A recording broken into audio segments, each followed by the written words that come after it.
Before we start this podcast, we just want to give a huge shout out and thank you to our sponsors, Amphibipod and Colourful Cresties, creating amazing products to improve the enrichment and lives of a wide variety of exotic species. Hey guys, and welcome to episode 11 of the Herping Hour. This episode is informative inverts, and we're joined by Sussex Mantis and Phasmids. I'm Simon. I'm from Sussex Mantis and Phasmids. I've been raising and breeding Mantis and Phasmids for 3 years-ish now. Lots of joy out of them, lots of fun. Yeah, it's a great passion of mine and I enjoy doing it. I do love inverts and stuff. I love, like, obviously, we've had mantis, we had stick insects for a while. I've got cockroaches, spiders and stuff. So I like creepy crawlies. Yeah, same. I would say Mantis is by far my favourite out of all of them though.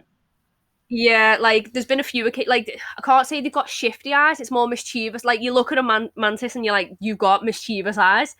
And there'd be a couple of times when we'd go into the reptile room, be like, where's the orchid mantis gone? She'd got out and she'd just sit on, like, the laptop or sit on the computer monitor staring at us. Like, there's that look again. To put her back in, but fantastic pets, great personality on them. Like, 1 minute they're like, yeah, I'll just sit here and chill next. They're so fast when they move as well. It's like, gone. Bye. Yeah, definitely.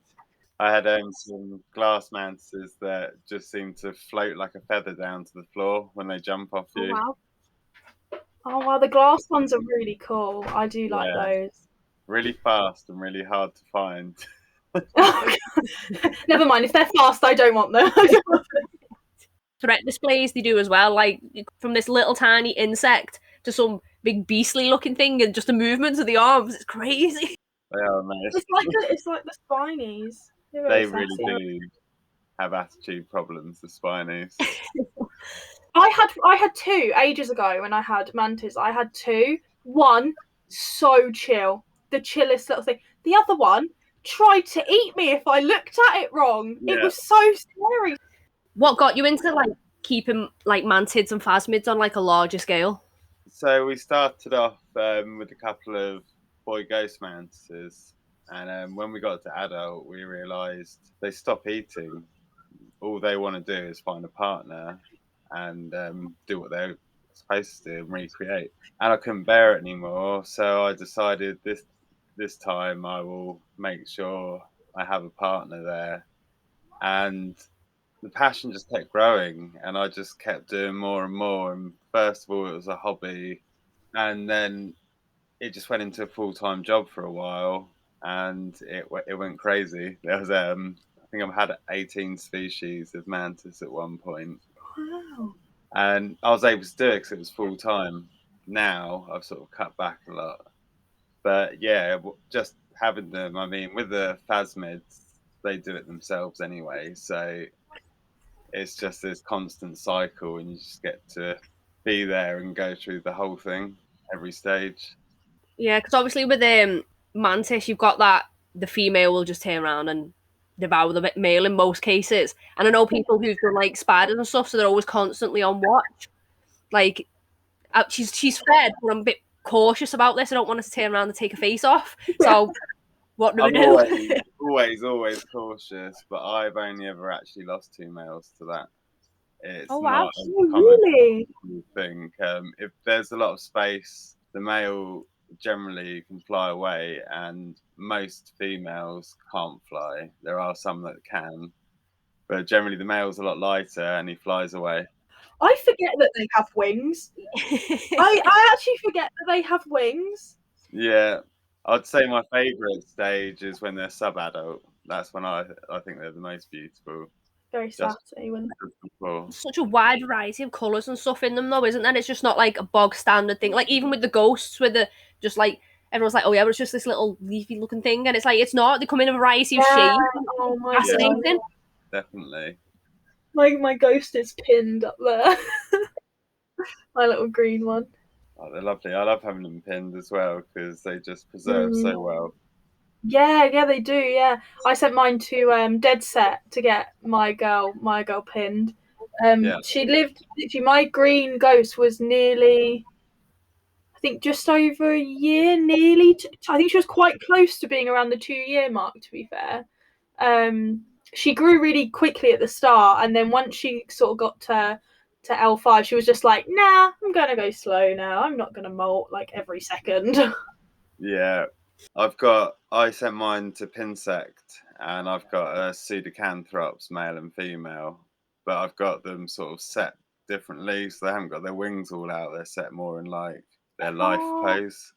But yeah, that was really good. It's really, really good quality. It looks really cool. That is cool. I'll have to check them out as well for when I get my next lot pinned and everything. How many species do you currently keep of mantis at the minute? Now, only 5 or 6 now. I've really cut back because I'm obviously working as well, and I need to be able to give them the time and attention. And I'm just gone for what I want to keep at the moment. So I've got various different mossy sort of species. I've got the Adola mantis, which are the devil's flower mantis. I love them. I really want one of those at some point. My favourite, all-time favourite, are the Mangella Maltinis, the giant moss mantis. They're just camo. They're just amazing.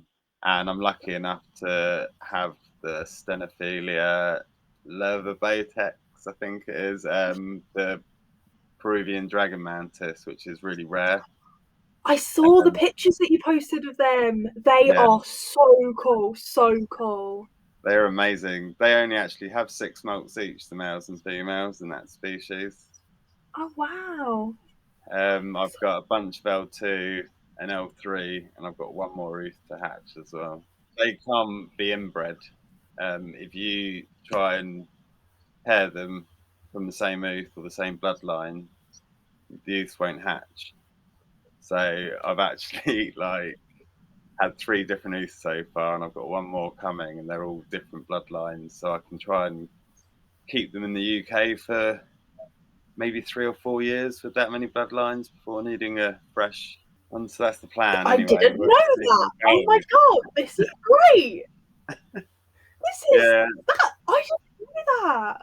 Yeah, some species you just can't do inbreeding with. It just doesn't work. That's harder to keep them on, like you said, that's harder to keep them on the market though, isn't it? Because with a lot of species like reptiles and stuff, they do line breeding and stuff, and you can get away with it. Whereas with that species, if you can't, then you're constantly going to need other people, and if other people in the UK don't keep it as often, you're gonna hit the roadblock, aren't you? So no one else in the UK has them at the moment. But I've got a very good friend, Amazon Mantis, who is actually from Peru, so it's quite handy. Oh wow! Yeah, very useful that is. Yeah. So it's nice to be able to have someone that if I need new fresh blood, I can just get some. Just ask. Like, can you just send me some over, please? What's your favourite species to work with? And that's definitely Mangella Maltinis, the giant moss mantis. They just dance at each other. They're amazing. And the best thing is you can also keep them communally without any losses. Well, that's what I've found anyway. I keep That's cool. 10 in like a 30-45 enclosure. Oh wow. And I'm thinking about doing it on a slightly bigger scale with maybe a 45. They generally stay in little groups at the top and just do little dances at each other. It's amazing, really. Yeah, they're really interactive and they seem really involved in what you're up to and just always want to be out. That's cool. Yeah, that sounds awesome, because obviously a lot of species you've got to keep on their own, haven't you? So you don't see the interactive side of it. Yeah.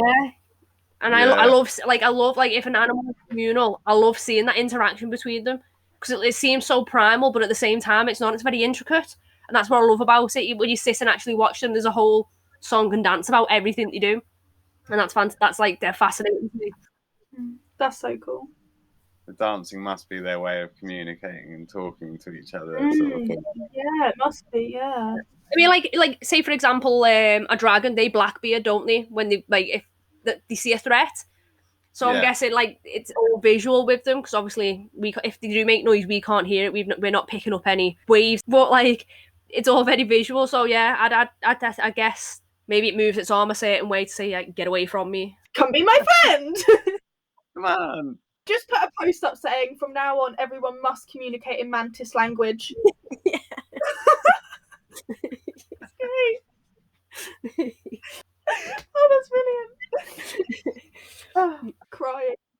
What's your least favourite species to work with? I'd have to say the spiny flower mantis, just because of the attitude. Like, literally walk into the room and it's like, get away from me. What are you doing in here? This is my room, no one else. Yes! Oh, they're so savage. They honestly just constantly act like you're out to kill them.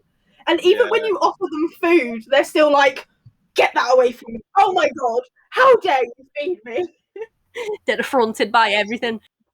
I was really concerned when I tried to pair them just because of how attitudey they were, but oh my God, it worked out perfect. I actually had a male and a female from different lines, and they both molted on the same day, so the timing was just perfect. I think I was one of the lucky ones because they're normally quite hard to pair. But I can only imagine. Only about 3 hours or so before finally getting to connect. Only 3 hours. With the musclies, I could just put with the Mangellas, I could just put the male in and just walk off, and I could come back in a week's time and it'll still be there.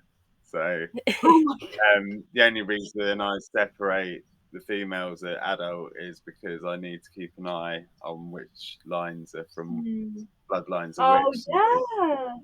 I normally let the males sort of mingle together still at the end. They all just chilling, having a boys' night, like, and they're just like, hey. Occasionally, like, you're going on holiday for a week or so. Yeah. Cribs are ours, boys. I should say the cribs are ours. Oh God, that's funny. I'm gonna just derail off these questions and ask you this one: is there anything you wouldn't keep? Is there something you just think no? Because for me, out of all the animals, mine would just be a centipede. There's no you might be nice colours and stuff. A centipede would come nowhere near my. I'm not really into centipedes or millipedes. I'm not really into scorpions.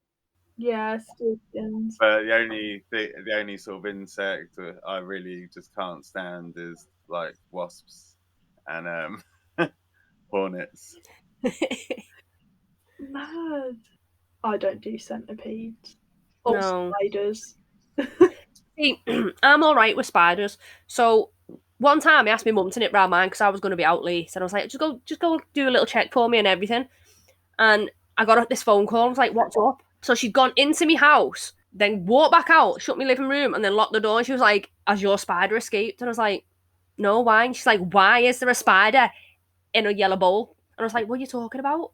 And she refused to go back into my house until I clarified that it was just the malt from my salmon pink. And she'd locked everything up, and she was like, I'm not going back in there. Locked everything up. There's no chance. It's like, no, she should be in like an exoterra. She should be in there. Like, what are you on about? There's no way she could have got out unless she's like chewed through the mesh. Yeah. Just a malt. You're there trying to give your poor mum a heart attack. Like, she was like about to burn me house down because she thought one of my spiders had escaped. Oh my God. Oh, if that was me, I wouldn't. I'm sorry. I wouldn't even lock your door. I would have just left. I would have been like, "That's a you problem. I'm not dealing with that. That is a you problem." Okay, I'm sorry if someone breaks into your house. I'm sure they're going to turn right back around when they see that. It's all good. It's all good. Oh. Taking you're not going to have like a hive of wasps. Then that's what you won't keep. That's where you draw your line. Wasps. Yeah. No wasps. Yeah, wasps and hornets. Yeah, draw the line there. Anything else, pretty much. What about bees? So I don't really like bees, but they're not really problematic like wasps and hornets. Wasps are just angry. They just eat us. I definitely have a phobia of the bees as well, but I know generally they're just not even going to bother me. So yeah. Whereas a wasp will literally come for you and your children. Yeah. So shut all the windows. They're fine anyway. Even worse. Yeah. Oh. No. Is there any species you don't currently have but in the future would love to work with? Yeah, it's another mossy sort of mantis species. It's a Cortonus, very rare from China. I think only one person in the world's managed to breed them so far. Oh, wow. But I just really want them because I just love mossy species, to be honest.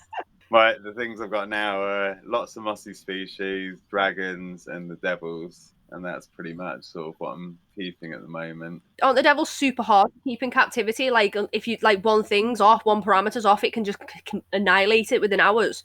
They are difficult. I say they're difficult until you know what you're doing with them. This time round, I've just no issues at all. I've managed to get them to adult each time, but I think some people keep them in glass enclosures that are lined with mesh, but they need super good airflow, so they need to be in complete enclosures, and I think this is where it goes wrong sometimes. I don't spray mine at all, not once, until they're sub-adult, and they get all their fluid through just their food. You've got to feed them every day or every other day, and no longer than that, because that's the conditions they'll be in. They wouldn't have rain and stuff like that coming down. And then soon as they're sub-adult, it's monsoon season, and you've got to raise the humidity from 30% to 80%. Wow.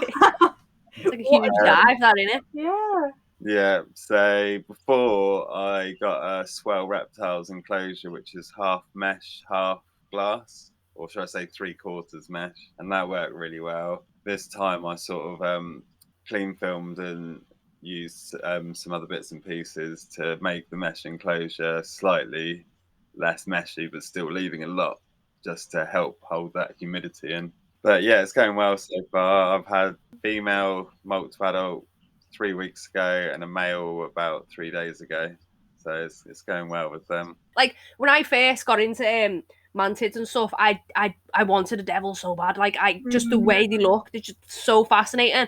But then I looked into them, I thought no, because I probably would end up offing it, and I wouldn't want to do that. So I thought I'll leave that to the people who have more expertise than me, and I'll just stick with what you'd class as beginner mantis that don't need like the huge requirements in regards to humidity and everything. That are pretty bog standard to keep. Definitely. Because I really wanted one. Like I got thrown into the devils. I looked after a little baby one for my friend whilst they went away on holiday, and then they just didn't really want it back. So I better buy a whole new setup for this then. Like a 75-watt heat lamp, mesh enclosure. I managed to get him to adult, which was brilliant. And then I managed to mate him with a female, but she did eat half of his arm. Man. It's a light snack. Yeah, she was a bit peckish. When you say that, people are like, oh God, like that's incredibly lucky. Like it could have been his face. Like, yeah, but they're a lovely species. Speaking of only half an arm, the fact with mantids, like I love the fact that like if they lose a leg or something in their next molt, they just get a new one, just regen it, and it's like wow, that is like some crazy good healing ability. Same with the stick and leaf insects, although it can take 2 or 3 sort of molts sometimes, or they might just have one little tiny sort of Nemo leg. Oh, that's so cute. Oh, if I ever have a mantis that has a little tiny small leg, I'm gonna call it Nemo. Yeah. Is there any species you regret keeping? Don't think regret. I guess the horsehead grasshoppers I've got at the moment are hatching 70 every 2 weeks. So I'm regretting that a little bit because there's a lot of horsehead grasshoppers. You're just going to start giving them away, aren't you? You have one. So although they're an amazing species and I absolutely love them, yeah, they do lay a lot of eggs. Gee. You do get a lot of babies. That's crazy. 70. Where do you keep them all? They're in a 90-45-90 exo. What? That's my I've got a mixture in there. I've got katydids, 4 different species. I've got Brock Phasma, mossy stick insects. I've got the horseheads, and I've got some beetles in there as well. Right, after this, I want photos of that in the group chat, okay? Because that sounds so cool. What kind of beetles have you got? There were some sun beetles in there, but there's also some jeweled flower beetles. So they're quite small, but like green ones and purple ones. They're Africanas.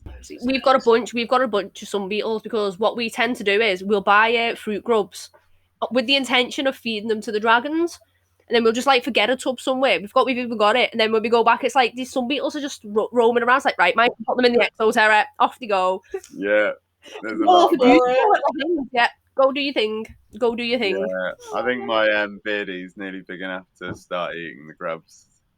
Or the bigger grubs anyway. Like it's how do we like? It's the most disgusting thing ever when a beardie eats a grub because they pop, and it's like, oh. I was gonna say mine moved on to like the medium. Is it dubia roaches? Is that how you say it? Yeah. Yeah. Today I was looking and I'm like, oh yeah, it's about your eye width. We'll go for them. You can eat that. But the beardies are messiest eaters though. They just don't care, and everything just pops and squelches, and it's like, oh. They grow so quickly, and their poos are massive, absolutely massive. I did a complete clear out earlier on today. Yeah, but that was fun. Like we'll get up in the morning and like say the lights have been on for a while. You'll instantly know when a dragon's done its business. It's like, oh no, someone's let go. Someone's dropped one. Gotta go sort it. Someone's dropped one. Honestly, it's horrific. You wouldn't think it, but it is. It's so bad. But fruit beetle, like fruit grubs, terrify me like they do because I won't pick one up with my hands like everything else, Moros and everything else. Like, oh, but you can buy it. I'll just grab with my hands. Grubs, when I've grabbed them with plastic tweezers, I have felt their gnashes scrape along it, and I'm like, oh no. And I always think I'm gonna burrow in my skin. Oh, now you've said that. Oh no. I had MTUs and loads of rainbow stag beetles, and the MTU grubs are massive. But my 7-year-old daughter absolutely loved them, and she'll just sit there and sort of move them about a bit and just talk to them and stuff. That's cute but terrifying. Terrifying. Like some larvae and grubs and stuff I don't mind. It's like yeah, you're right. But fruit beetle ones, no. I will not give them the time of day. They do they generally like them daddy long legs and centipedes. No chance. Not on my watch. No. Nick draws a line. I do, and it's those three. Like sting me with a wasp, that's fine. Just don't have any of them near me. Like no. Mad. Either way. Crane flies fly in space as well. I can't. Which fly you think? Crane flies. If you try and sort of move them away from you, they just sort of like go directly. They just come back. Yeah, I don't know what it is. Like I'll go and I'll grab a spider, put it outside. Not bothered. Spiders here, there, and everywhere, whatever. But those things, I don't know what it is about them. Maybe it's the gangly legs. I don't know. I can't. The worst thing about when you wear glasses, though, is that for some reason, every time they come in my room, they head for the light. But then the light reflects off of my glasses, and they come for me. And you know what's worse? Andrew's scared of them. He's scared of them. So I'm there, like, trying to, and he won't do anything. He'd be in the bathroom hiding because he's like, you need to get rid of them. That needs to go. I have to, like, coax them out the window with, like, a cricket tub, and I'm just like, please leave, please. And they just attack me. So half the time, if I see one come in, I'm just like, nope, not dealing with this. Not dealing with this. Or I turn the light off so quickly. I've never asked Alexa anything so quickly in my life. My wife's so much better since we got a jumping spider. She's still scared of them, but not quite as terrified. Everyone says that. Like, if you want to lessen your, I was going to say agoraphobia. Nobody's scared of leaving the house, but you want to lessen your arachnophobia, get a jumping spider. I want to get one, yeah. On the planet. Yeah, they're really cute, actually. I want to get one, yeah. Gonna have to get one now. They don't move the same as normal spiders. I think that's the thing. Yeah. Swift little things then when they want to be. Just on your own 1 minute, go next. Whee! Later. You've mentioned cohabbing. What species have you cohab successfully? Which one are the communal ones? Mantis-wise, and the Mangella, Multanis, Hania, completely, I would say, communal. You just leave them to it. They're very small. I've been getting ooze from each female weekly basis at the moment. They're very, very small and only hatch 7 nymphs. The hardest part is finding them. I woke up one morning and considering the lights were off and the hallway light was on, I could see this less than a 1 millimeter nymph on the outside of the glass, and I was like, I've missed an oof. It's hatched inside. and they're all escaping out of the egg. Oh no! Luckily, I managed to find all 7 of them. So. Oh, thank God! Imagine if it survived as well, and then all of a sudden you just see it walking along the wall like a couple of weeks later. They're tiny though. Adults 2 centimetre. We got an exoterra. We just like, where did we put it? Upstairs. We just left it upstairs. Like, we're not going to use that yet, right? It's fine. But we brought it down one day and we were like, what's this? It's like a bunch of Indian stick insects and like over 100 just everywhere. And I was like, where have these come from? Like, what's going on? Stacey probably thought it was you. You would dash them in there. It's like, were you bringing it into the house now? Yeah. But we went upstairs because that's where it initially was, in the back bedroom. And they were like, find them on the curtain poles, in the bedding. It was like, oh my God. Oh my God, they were literally everywhere. Inundated with stick insects. I was like, oh my God, stick insects are honestly. My friend, good old, I love Sasha. She's great. She went into her local pet shop and she walked past there. They had the huge, the chameleon mesh enclosures. They had 3 of those full of stick insects. And she just walked past, didn't even like bat an eyelid at them, walked past, went home, and one was in her hair.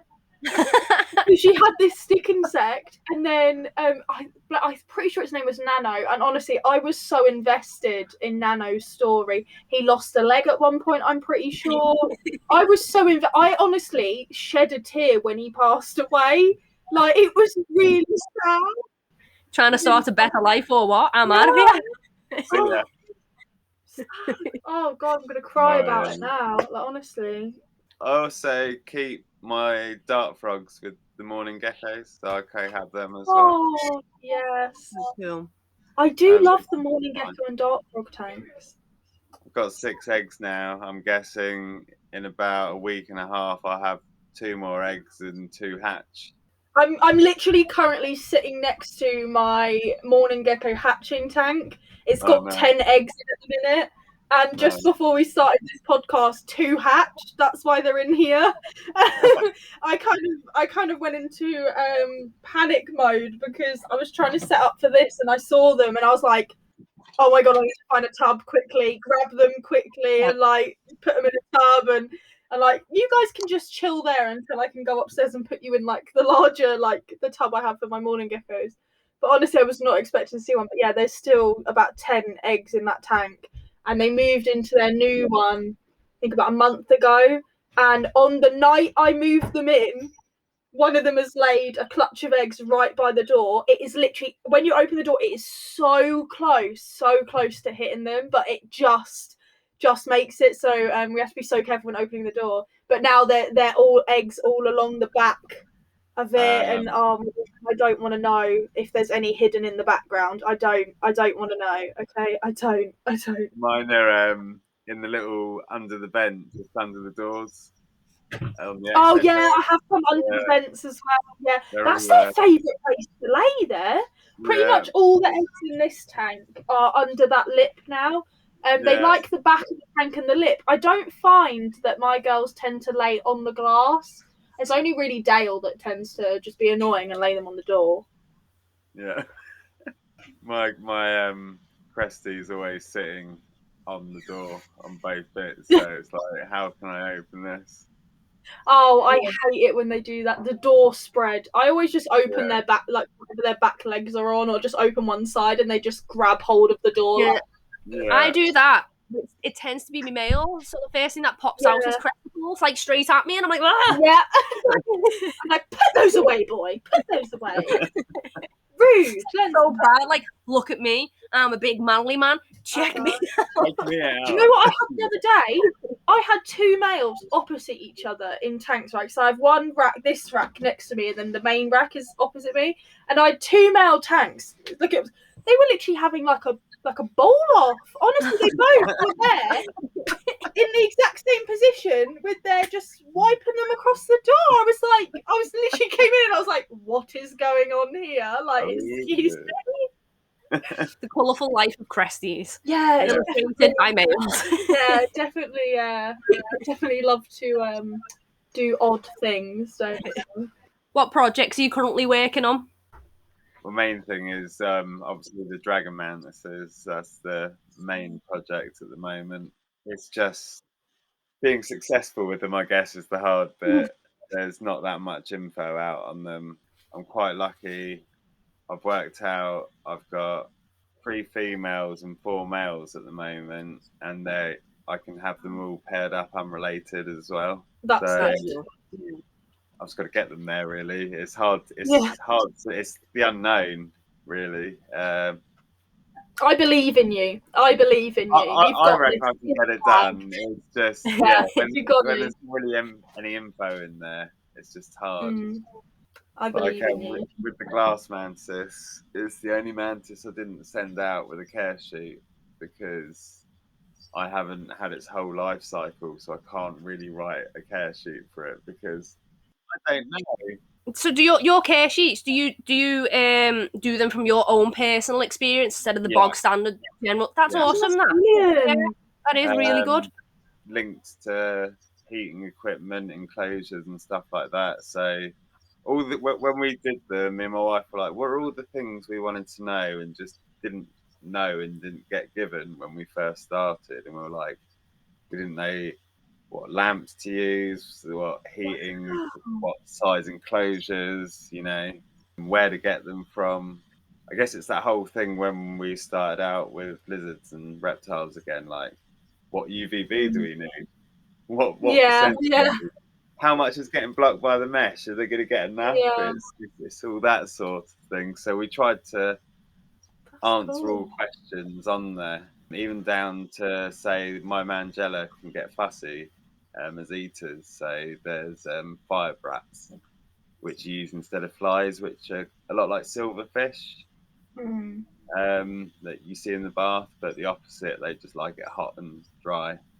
But I even put that into the care sheet so people know that when you get to a certain point, you're more than likely going to run into problems with the flies scaring them. So you can get a culture of these, and that will keep you going. See, that's cool, because that's the thing. Even with reptile keeping, everything is a contradiction of itself because there's so many ways to do it. So if you're doing it from someone's successful keeping, you don't need to go looking and think, well, hang on a minute, this person's saying that, this person's saying that. The person who's given me it or I bought it from has success doing it this way. You're not going to deviate. That's a really good way of doing it. Yeah. It shows how much you care. I like that. That is really nice to actually hear that, you're not just, breeding, selling, that's it. It's, you've gone the extra step, put in the extra effort to make these care sheets. You haven't just got them off the internet. This is like something that you've actually put together. So yeah, that's really, really cool. Well, this is it. We're all about them thriving and not just surviving, give them their best care, not your bulk standard basic sort of like, I don't really know what their humidity level is or the heat because they're just at room temp sitting over there. I don't believe in having them in cups their whole lives. I believe like cups have a purpose when you're growing, but you should then have a nice enclosure. Yeah, I'm excited to do the Mantis Den enclosures up for when these guys get to adult. I'm going to attempt a background in them, so please send your prayers because they're quite fiddly, aren't they, with them being so small? But yeah, I'm excited to do that. Yeah, the Mantis Den enclosures are great. They're great. I've not had the smallest ones, but I've had the 15, 20s and the 19, 29s. Yeah, that's the size I want to get next. I think what I'm going to do is probably do my hatchling rack in the medium size, and then probably get maybe 5 to 10 of the larger size for my holdbacks because they're actually a fairly decent size. And the fact that they're front opening, it's beautiful. Once I get those, honestly, that's going to cut my feeding time down like big time. This is going to be great. Super excited. But I'm currently testing my hatchling now because I did buy the one tank. I'm currently using that as a test to see how they get on in them before I go and buy a load of them. Yeah, I use them for nurseries for everything. They are, they're really, and they're such good quality. I was really worried about breaking the door, but I dropped it the other day, not gonna lie, not with an animal in it, don't worry. And it didn't break. I honestly looked it on the floor and I was like, I don't want to pick it up, it's going to be broken. So I honestly left it there for about 5 minutes of just looking at it and going, no, I'm going to cry if I break it. Like, it's broke. Picked it up, not even like a scratch, no cracks, no nothing. And I was like, yeah, I was really surprised. So yeah, I'm really excited to hopefully be able to get those. I've already told him, I'm like, I'm coming for you for loads of enclosures, okay? But have them all. God knows how much. I got to see him and Marius from Mystery Mantis last night because I couldn't go to the show. I met up with them. Did you not end up going to the show? No, because I'm still shielding at the moment, so I couldn't really go to the show. But it was you were able to go there for a little bit though. But it was good. Yeah, we're hoping to go next year as well. Oh yeah, so I have got a new species I'm going to be working with. Oxypilus, which is the bird poo boxer mantis. Oh, that's so cool! Yeah, we love bird poo animals. So I've got 2 oofs of them, and they hopefully will hatch about 20 each. So wow, that'll be a nice little project to get on with. Do you know what I'm about to say to you? Group chat photos, okay? Yeah. I'll get the whole group chat on you. You know I'll do it, okay? So remember. I was also going to say communal-wise, the Odonto mantis, which is the Asian ant mantis. So they're also very communal. And the other moss mantis, Pseudocanthrops. So I've got 3 different moss mantis. No, sorry, I've got 4 different moss mantis species. So I've got 2 different types of Hania, and they're all in communal tanks. Wow, and then the rest of them, they're not. The Devil's Flower mantis, you can have communal, but I wasn't risking it. Yeah, don't blame you. Expensive.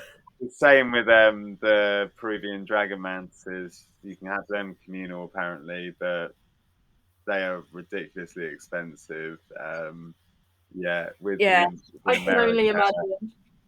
Nymphs in America, I think, are about $150 to $300. So, and no that's just way. Yeah. And wow. I don't want to imagine what an adult's worth. No. You don't know what the oaths cost either. Oh God, yeah. Gee, no, I don't. Heart attacks. I've wanted them for years, and I just worked. If it's something you want, isn't it? If you're something you're really like into, then it's worth the money, isn't it? But obviously, then I also got a nice bit of a trade as well, so I traded some of my rare musk mantises as sort of a part exchange that always works. Yeah, otherwise I wouldn't have been able to do it. Got to work your way around somewhere. Trades are so good though. I don't think a lot of people realise, because I find that a lot of people, especially in the reptile community, are very money orientated, so they don't realise how beneficial trades can be. Like, it's benefiting both parties. Like, obviously, if it is something that you want to work with, like, say, for instance, a Cresties, like a colour or like a trait. So yeah, it's kind of sad when people some people do get really offended in the reptile community about trading, which I find fairly amusing, to be fair. Like, why would you want to trade? Like, it's not costing you anything. Like, you know. It's always worth the trade.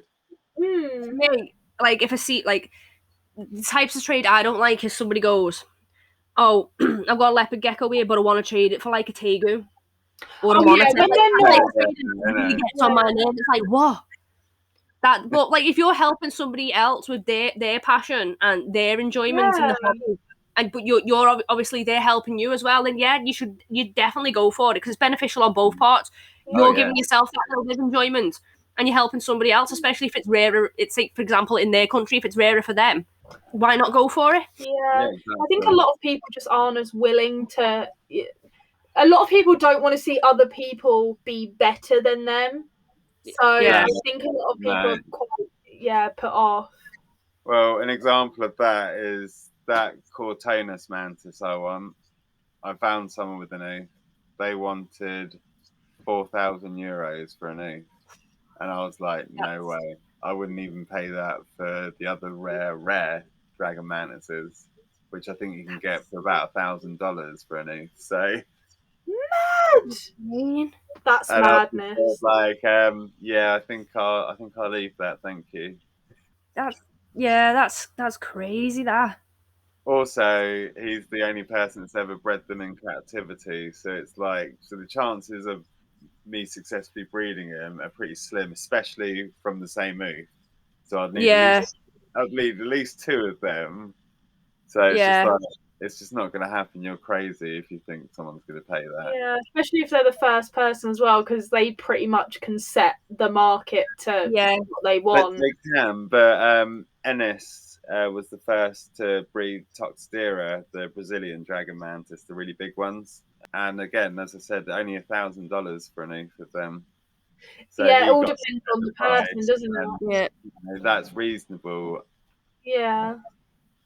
You know, something that rare, definitely. Money. I can understand wanting, say, a little bit of money, like if it's super difficult and you've pumped a lot into trying to successfully do it yourself. Yeah. You know what I mean? Yeah. Not to make a profit so much, but it's to like kind of break even and say you could have bought a load of mantis at God knows how much, and you've tanked all that money in just trying to do it successfully. But when you're charging that much, well, it starts to get ridiculous. And the difference is, he went out into the wild, and yes, they are hard to find, and found himself a pair of adults and took them home.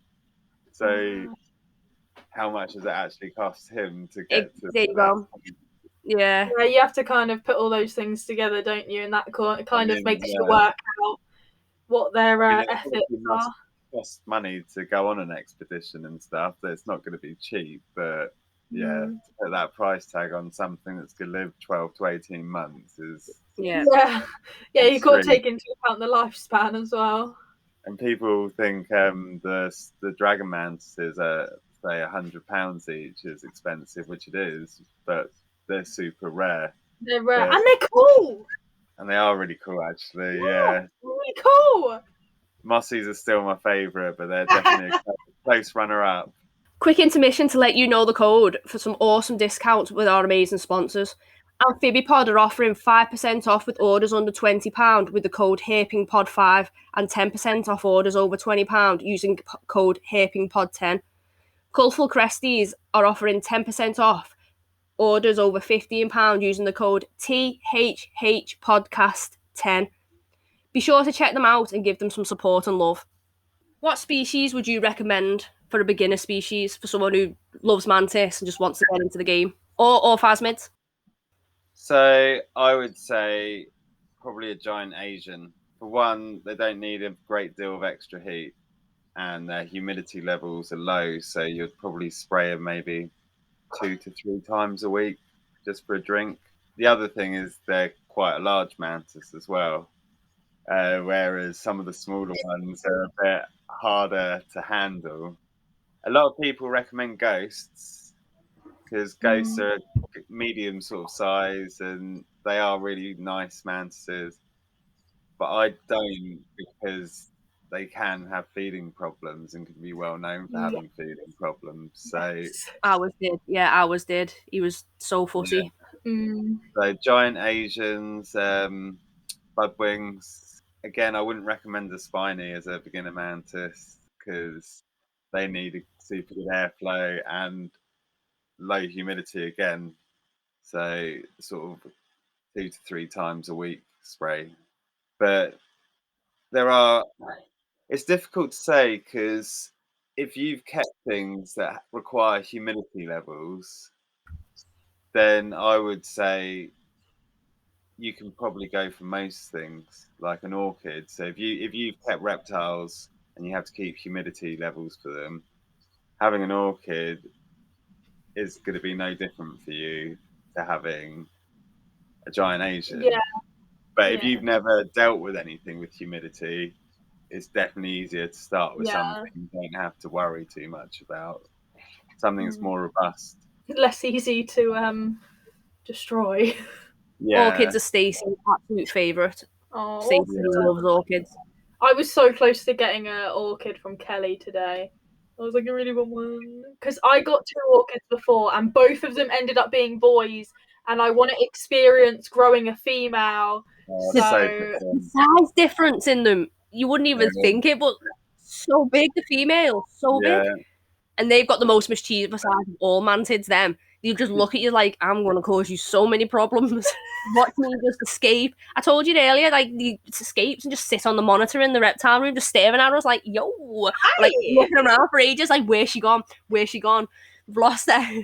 She's pleased the window's open. She's not got out, has she? And she's like that. Hey.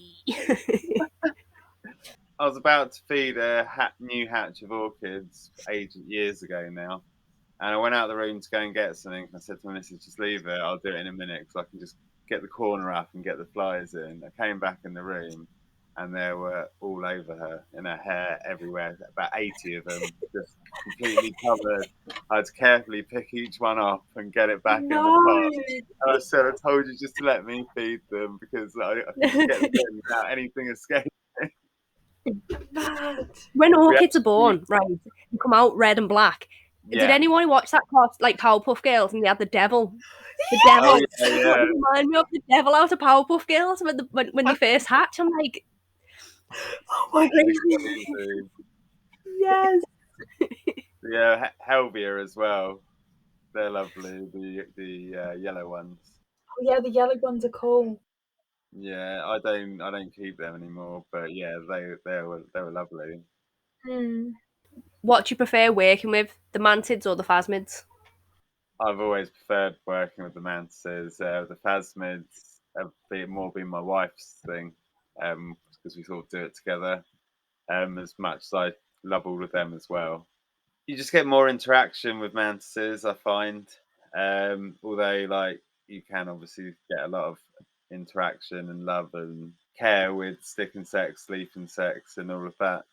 But yeah, you seem to have more of a relationship and bond with a mantis because normally you've got one rather than a big group of them. So it's much easier for them all to have names and be part of the family rather than like there's a green leafy and there's one that's identical sitting next to it. There's a green leaf. That's leafy 1. Yeah. That's leafy 2. That could be leafy 3, but I don't know because he kind of looks like leafy 4. So I don't know. Although feeding the flies is a lot easier than going out harvesting bramble, especially in the winter, and changing it all out without them all escaping. Yeah, not about bramble. I was going to mention that, like, anytime I had to feed my stick insects, trying to actually feed them without 70 escaping or clean out all the old bramble or whatever else he'd had, like, because Stacey's mum's got a rose and and I've got hawthorns, so obviously you spice it up a bit. Yeah. And then you try not to prick yourself on the hawthorns while not take out 70 stick insects at the same time. Such a pain. Yeah. We've really cut back now. So we've got the Phyllium topolines, which are the autumn leaves, and we've also got Cryptophyllium celabilicum. No, I can't say it. Celabilicum. No, we got them ones. Yeah. Can't say it. And they're normally sort of yellow or orange, so green sort of more rare in them. Oh. But we're finding them quite difficult to raise at the moment. Not quite sure what's going wrong with it. I think we've cracked it now, but again, there's not that much information on them because Cryptophyllium is a pretty new thing, really. They've only just been reclassified as that. But yeah, definitely mantises for me. What's your favourite reptile to keep so far, like, out of your collection? My favourite reptile is definitely my Cresty, but I get the most interaction with the beardy because obviously he's awake during the day. Who was sold to us as a Rankins, but I think he's already bigger than what a Rankins would be. Like, people say, oh, get a dragon. They're a beginner species. They're dead easy, but then they don't realise they will eat you out of house and home, especially the younger they are. It's like literally fist after fist and money because all they want to do is shovel food down. It's a bin. But when we got him, he was the same size as the Cresty, and now like the Cresty's a little bit bigger and he's just a giant. Yeah, like a tank. But yeah, for us to be a starter species, I mean, the enclosure, the UVB, the heat lamp, and everything, it all costs quite a bit to get set up. I think it's just personality wise that they say it's a beginner, because they are, when they've been handled and they've been brought up properly, they're such a placid animal. Don't really care about much, just don't want to move much, so lazy. Like, yeah, I'm here. Oh, everything else is intricate. Yeah. I want to get myself a blue monitor lizard when I eventually move and have the room to actually be able to house one. And the other thing would be emerald tree skinks. I'd like a group of them. Yes. I've seen how friendly they can be as They are well. very And they don't want you to pick them up, but they'll just run onto you. I do like the emeralds. The emeralds are really nice. Yeah, I had a blue tongue skink when I was younger, and I used to have a lot of leopard geckos and stuff. And what else? Oh, Euromastics, dovetails. Oh, Euros are lovely. Other than what you've just mentioned, is there any other reptiles you'd like to have in your collection? I quite like the look of the tea goose. Oh, Goose, or however you say it. Yeah, just nice, big, cuddly reptile. I love snows. Your friend's got one, hasn't she, Cease? Or was that a monitor? The monitors are the ones that do it for me. Yeah, my friend had an Ackley that he beat me to getting in the shop many years ago. It had no toes on one of its feet as well. Like, it was just all glitchy, and I was like, I'm having We could have called it Nemo. And it was gone. And then he had it, and then he just didn't want to handle it very much. And I'm like, can I get your lizard out, buddy? And he's like, no, doesn't like coming out. And it's like, that's because you're not trying. Yeah, Ackies and monitors, you have to work with them daily and regularly in sessions. Otherwise, they can be hella aggressive and difficult, especially when they get full size. Yeah, and if you get older, damage. I saw them miniature dwarf monitor lizards. Have you seen them? Just absolutely tiny ones. I was just like, they're so cute. They are. I do love a monitor. They are cool. They're very intelligent, but they just need so much work, and people don't realise. Yeah. And a room. A whole room. Yes, they need a lot. So much space. It's like, it annoys me when I see them. It's like, oh, I've got this 4 foot. My monitor's in it, and I'm like, please no. In fact, you need a whole massive water feature in there as well for them. Yeah. That's the bit. Like, that's why I've just not done it yet, because it's a massive commitment. Yeah, that would be a big project to work on. I think that's what's sad about that species, is when people get them, they don't want to put that commitment in, because they do have a lot of needs, and they do all need to be met. You want your animal to thrive, so it's like you don't do the research. They just see this big animal, or someone's carrying it around. It's like with iguanas, and it's like, I could just put it in a viv, it's fine, and it's like, most Iggies in captivity don't do well, do they? No. Cans are doing really well. Cans look amazing, especially that one that she rehabbed back to health. That one looks really amazing. Really difficult to keep Iggies in captivity. What's something you don't necessarily enjoy about the invert community? I don't enjoy people that don't research before they buy something. I don't enjoy people handing out incorrect care information, and also, which is why I don't really comment that much anymore on things. I don't like it, for me and probably other people who have the knowledge, who correct in a nice way and then get abused for it. That really was. I'm literally taking time out of my life to try and help you improve what you're doing. I've done it in a very nice way, and I'm getting abused for it. Like, I've been doing it a long time. I don't know everything. No one does, but I won't give out information unless I know that is 100% correct. Yeah, exactly. You're not just spitting out what you've heard from someone else and the next person. It's literally from your experience. One of the worst things is when someone's mantis dies and everyone's like, oh, I'm so sorry. It's not your fault. It's not your fault. Before they've even asked a question like, how's it kept or anything. Yeah. Like I understand people's feelings shouldn't get hurt, but at the same time, if you give the correct information now, they may not lose any more in the future. Yeah, because at the end of the day, they are still lives. They are still live, creatures and things. Yeah. And They some still can deserve the just same. die Yeah, for no reason, but a lot of the time they die because of there's a husbandry. Sussex Mantis that's been kept at room temperature when they need 35 centigrade, things like that. Yeah. Or you've got a dry species like an Adola mantis and you've been spraying it every day and it's died Yeah, within just treating them all 3 the days. same going through type thing. Yeah. That stresses me out. Yeah, everyone's really defensive rather than taking it on board and being like, actually, that's really. There are people, don't get me wrong, that are like, thank you, that's really helpful. Thanks for helping. But they kind of be a bit more far and few between, I find. You usually get a lot of the more. I always find that the more defensive people are usually when there's like 30, 40 comments and it's all people usually like going in on them, and you've said it in a really nice way, tried to help them, and I think because they've just been so sick of getting bashed, I think they just start taking it out on everyone and just sort of blanketing everyone as they're just treating them the same. Instead of like taking a break, coming back, realizing that oh, this person is actually saying it in a nice way, we're going to ignore the rest, we're going to go with this person, instead of that. So I feel like a lot of people kind of get a bit fed up, especially when they're being bombarded by mean people.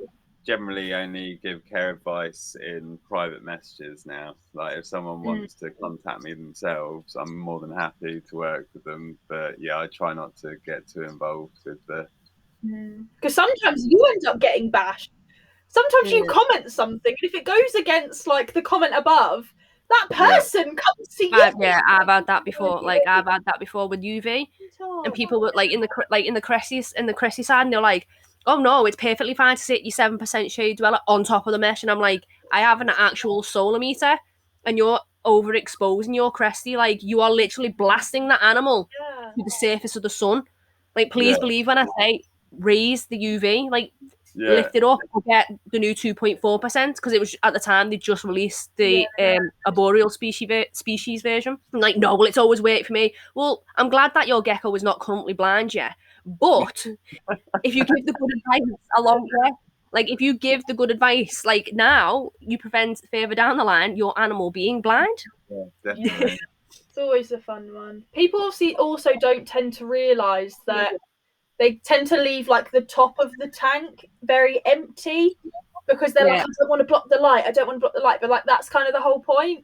Like in a lot of my tanks, I usually do sort of like a basking area for UV, and then the rest of the tank is either got sort of a place where they can sit half under, half out, and then a place that's completely blocked. I don't think people realise they sort of like, oh, I don't want to block the light, then I can't see at the bottom, and they don't realise that it's not your benefit. The gecko's benefit. Like if you want to see the whole tank, just whack an LED round, just a small strip LED if you're really that bothered. Like it's not the be all and end all. As we know, Cresties generally sleep all day long, so you're not going to see them when the light's on anyway. Lazy. What's something you love about the community? I've met a lot of good, nice people through it. There's a lot of help. I guess I probably wouldn't have got hold of the dragon mantises if there wasn't the community, because I would have never been in touch with someone over in Peru or China or wherever, basically. I've got a really nice group where we chat and have a laugh and stuff on Facebook, and it's just nice to see new species, different, rare, interesting species and stuff. Like the Vespertella, which I sort of renamed the mossy stabbers, that have sort of more like skewers than the raptors. Wow. So they skewer their food and then just sort of eat it like a kebab. Wow. That would be big with the mantis. Yeah, I had them for a while. They're just amazing. But yeah, it's nice to have support and stuff. So it's kind of the opposite to the last thing I answered. Yeah. as well as the bad stuff, you've got the good stuff. You've got support. You've got people who are willing to help, and it's not just one person's commented. A lot of people are like, yes, to sort of back it up, and it's good for people who need help. I just think people should always research their animal, whatever it is, before getting it, and most importantly, buy the food before you buy the animal. Yeah. The amount of posts like, I've bought this mantis, I need food, what do I do? And it's sort of like, I would have ordered that before the mantis was going to arrive. Especially if you're ordering something like a fruit fly culture, because 9 times out of 10 it comes as just the maggots. You gotta wait for them to obviously do what they do best and cast it and whatnot. But and that can take a week or 2 easy. I always, whatever I send out like full, basically. So if people haven't sorted it, they've at least got like a few days to get it ready. Yeah. That's good though. Hopefully they have got food though. You're hoping on they have food, but just in case. Always one. It's always difficult sending things out because you don't know. You're sending them out to their death, or if they're going to go to a really nice family that's going to take really good care of them. That's what tugged at my heartstrings about it all. Like Stacey, like honestly vets everyone. She will give you 10,001 questions because she needs to guarantee whatever she's letting go of is going to have the best of the best homes. That's all she wants.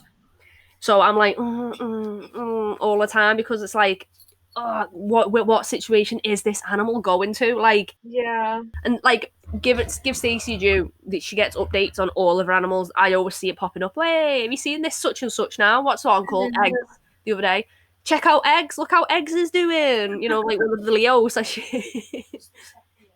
Yeah, because their second name's Mayo. They named their Leo Eggs. Oh, so it's called Egg Mayo. Right, but what isn't it? Clutch meat to mine, tatty peel, potato peel. So oh my god, it's tatty peel sibling! Oh my god, yes! Egg and potato. So win-win. I love that. I love that. So another thing I think is good about the community is if you've built like a friendship base amongst other breeders, or you know what, if you are unsure about a person, you've got that information. Like, please do not let any of your animals go to this person. They've messed me about. I've had an animal, it's ended up ill. I've had an animal, it's dead. I've definitely got a blacklist. Yeah, and it's good that information gets passed about between breeders because it saves you heartache in the long run. Because I know some people have obviously had issues when they've sent an animal out that they've not been cared for, and then they've got the blame from the person who's purchased, and they've kicked up a massive stink, and it takes one comment to ruin a breeder's reputation that they could have worked years to get.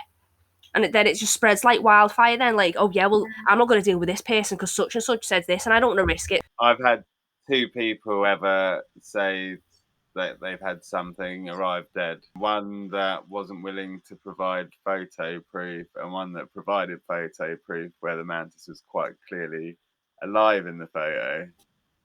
Yeah. I, however, refunded both of them because I didn't think it would be worth the hassle.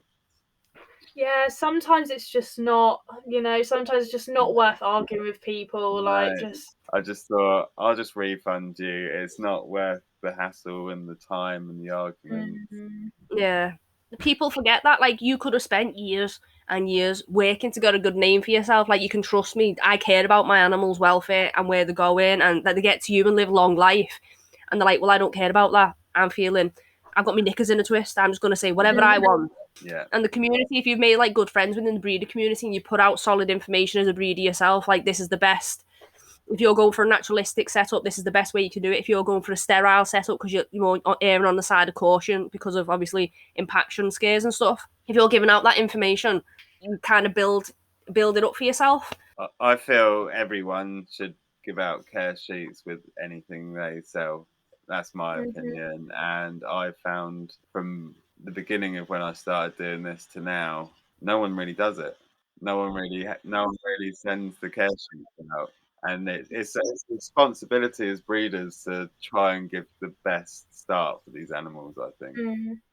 I usually just send 10 million paragraphs to whoever's getting them. Yeah, but that's still care help, isn't it? I am working on my care sheet, but I keep running out of time and I hate typing stuff out. But if you message me, I'll send you a huge paragraph.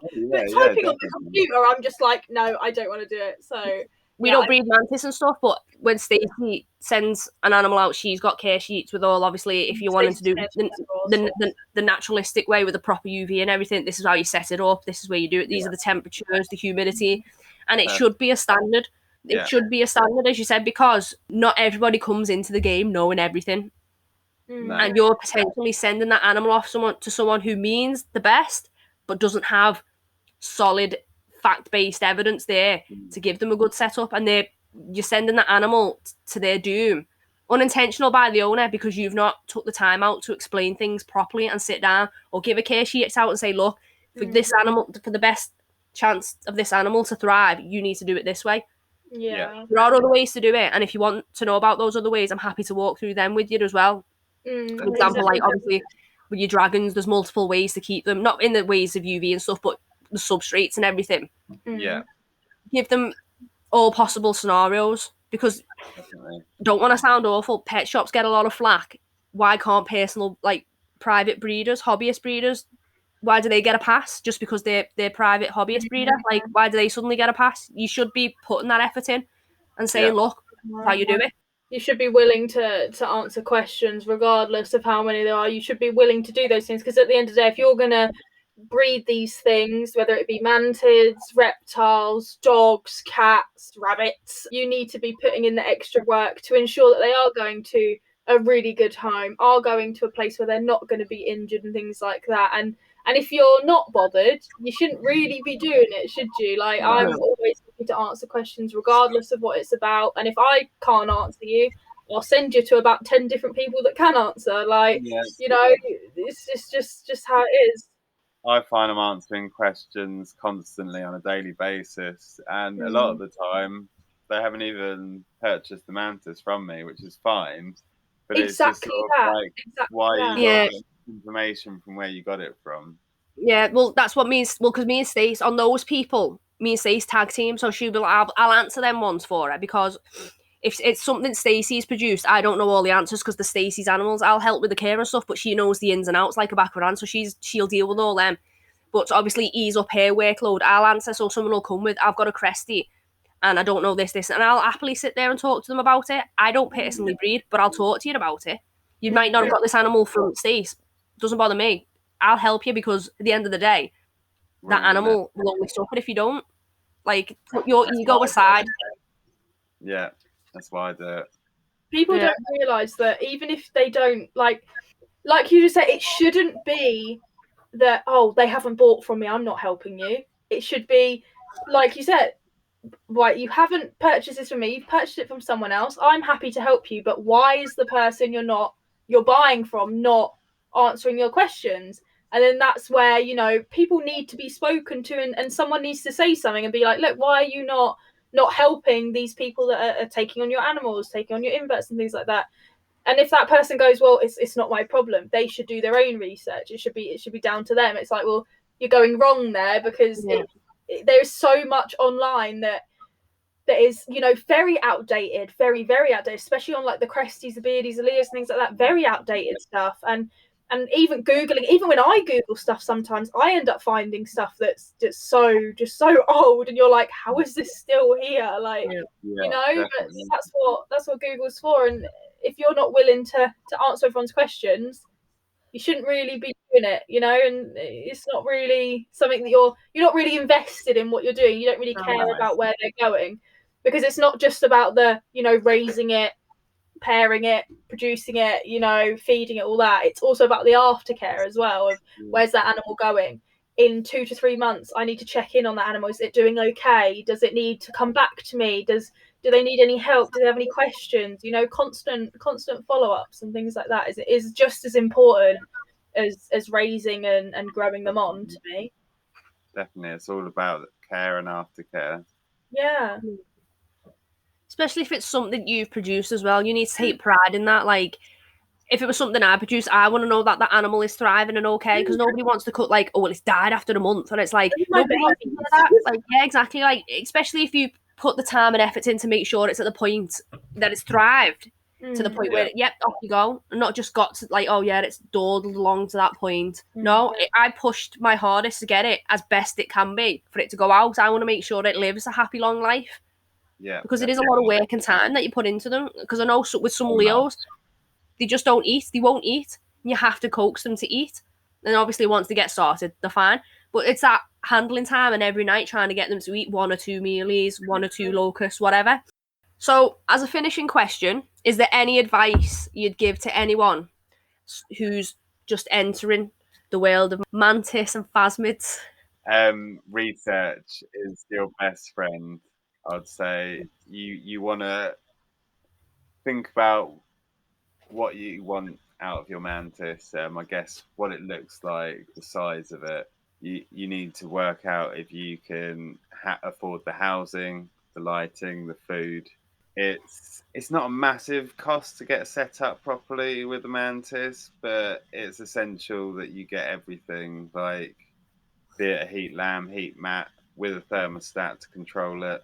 What I did is when I first started, I looked at a bunch of care sheets on different websites and read between the lines. Yes. Most of them are the same on certain points and then just change a bit on other ones, and you just have to sort of look at it and read between the lines and just work out how to do it. It's difficult. I mean, it's better now. As a hobby, it's growing quite a lot, probably due to lockdown and everything. But yeah, research, make sure you know what you're getting into. They don't live massively long, but you can get a lot of love and a lot of fun with them. They are great characters. They're a great pet, definitely. My daughter loves them. So that concludes this week's episode of the podcast, Informative Inverts. A massive thank you to Simon from Sussex Mantis and Phasmids for joining us. We've learned a lot today. Please be sure to go check him out and give him a follow on all his social media platforms. They will be linked below. Don't forget to check out our awesome sponsors, Amphibipod and Colourful Cresties, and be sure to use our codes for some amazing discounts. Thanks for all the support we've been getting in the form of messages and shares and comments. We now have new merch, so if that's something you'd be interested in, shoot us a message to find out some more information. We will see you all next week for another informative chat. Bye! Bye! Thank you.